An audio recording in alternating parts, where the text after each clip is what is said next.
You ever sit in a boardroom, the air thick with apologies and lawyers pretending they actually care?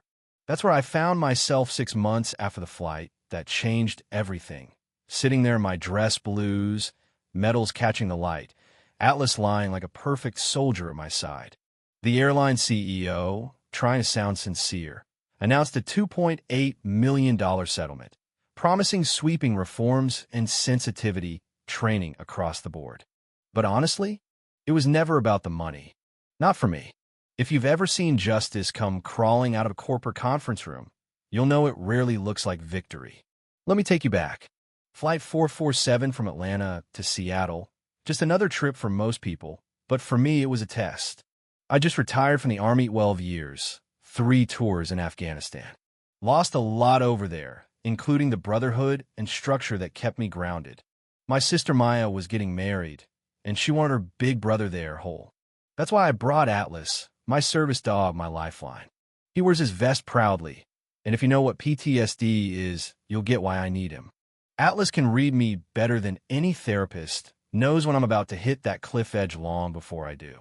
See, the bond between us? It's not just about training. 2 years before, I lost my best friend, David Chun, to an IED. Physically, I walked away.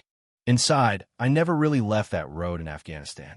Nightmares, panic, the feeling that I couldn't trust my own mind. Atlas got me through that.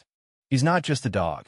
He's a medic, a friend, sometimes the only anchor to reality I've got. So when I booked seat 12A, I made sure there'd be space for Atlas to do his job without bothering anyone. I planned it all down to the smallest detail. But you know what they say about plans. Boarding that Boeing 737, everything looked normal. Captain doing his routine, crew in place. That's where Rebecca Patterson comes in, the senior flight attendant. She's got this way of scanning a crowd, like she's searching for troublemakers. I caught her eye, but ignored it. Years of training teach you not to engage until you have to. Atlas settled in, calm as always. The early signs of trouble came quick. Rebecca grilling me over paperwork, way more than the law requires, tone all ice. I handed over everything, my folder so thick you could use it as a doorstop. She still looked at me like I was up to something. What really flipped the switch was this guy in 11A, Harold Brennan. Loud, entitled, already a couple drinks deep, griping about everything until he sees Atlas. Suddenly, my service dog is the end of the world. Brennan demands the flight attendant do something, and Rebecca jumps at the chance, coming at me like I'd smuggled a wild animal on board. She demanded to see my papers again, voice raised for everyone to hear, accusing Atlas of being a fake service dog. That's when you start noticing people pulling out their phones, quietly recording. You could feel the tension humming in the air. I kept my cool. Years in Delta Force teach you that. I explained the law, showed her the documentation again. She doubled down, practically shouting that anyone could forge these papers. I heard people murmuring. A veterinarian in row 14 even chimed in, backing me up.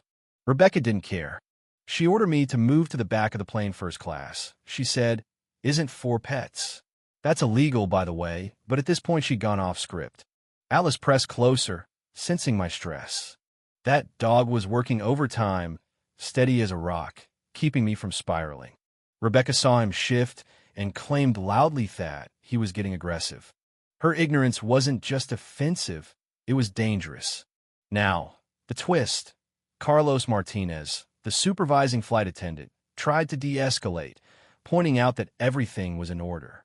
But Rebecca wasn't backing down, her authority on the line, her pride blinding her to reality. When the captain stepped out of veteran himself, took one look, and knew what was really happening. I gave him my paperwork. He cleared me, tried to move on, but Rebecca wasn't having it. She'd already radioed ground control, reporting a disruptive passenger with an aggressive animal. You could feel the mood in the cabin shift. People knew they were seeing something bigger than a passenger dispute. My heart was racing, Atlas pushing against my legs, applying pressure the way he's trained to do. Rebecca kept insisting he was dangerous, that I was using him to intimidate the crew. People were openly gasping now, the tension snapping like piano wire. Then she did the unthinkable. Rebecca, right there in front of everyone, kicked Atlas hard in the ribs. You ever hear a dog yelp in pain? That sound sticks with you. Phones were recording. A veterinarian rushed to check Atlas. Colonel Hayes, another passenger. Retired Army, stood up, eyes blazing. But me? I went still, ice cold, years of training holding me together. Ma'am, you just committed a federal crime, I said, my voice low enough that people leaned in. You have no idea what you've started. Atlas stayed by my side, hurt but focused, still doing his job. Rebecca suddenly realized everyone was watching. Her actions caught on video from half the plane. The plane made an emergency landing in Denver. Airport security, federal investigators, airline execs, they all showed up. Rebecca spun her story about an aggressive animal, but the evidence was stacked against her veterinarian's report, military records, phone videos. Colonel Hayes revealed he was working with the Pentagon investigating discrimination in government contractors. He saw leadership in me I didn't know I was still capable of. The fallout was massive. Rebecca was arrested on the spot, charged with assaulting a service animal, violating federal law, filing false reports. The airline tried to shield themselves at first, but public pressure, it was like a tidal wave.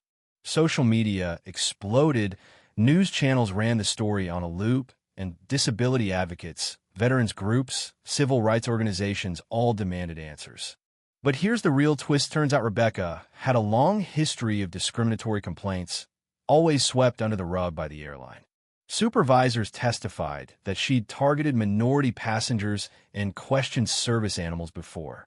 It was never just about me or Atlas. The airline's legal team scrambled.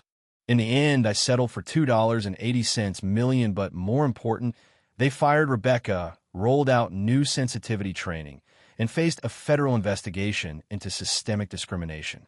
The case became national news, a precedent for protecting veterans and service dogs, and sparked changes throughout the airline industry. But for me, it was about purpose. Colonel Hayes offered me a role as a federal investigator, using my experience, my common fire, my story to expose discrimination in government contracting.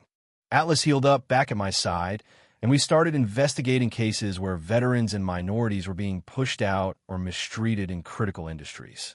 Every time I walked into a new place, people recognized us, Atlas in his vest, me in my suit, knowing what we stood for.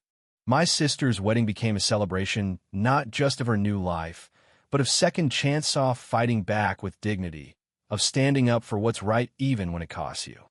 We founded the Atlas Foundation, supporting service dog programs for veterans, teaching companies how to treat people with respect, and making sure no one would have to go through what we did alone. Rebecca went to prison 18 months, federal charges, barred from ever working in customer service again. Her case became a warning, a precedent for what happens when prejudice gets the best of someone in power. So, here's my question to you. Have you ever seen something like this? What would you do if you saw someone discriminated against for their wounds, their color, their dog, or just being different? Would you stand up or look away? You know what I mean? Drop a comment, tell your story, and hit that like button if you believe justice means more than just a courtroom apology. Because real change? It starts with people like us, refusing to accept the world as it is, and having the courage to make it better. And hey, don't just scroll past subscribe, share your thoughts, and join the fight. Who knows, maybe your story will be the one that sparks the next wave of change.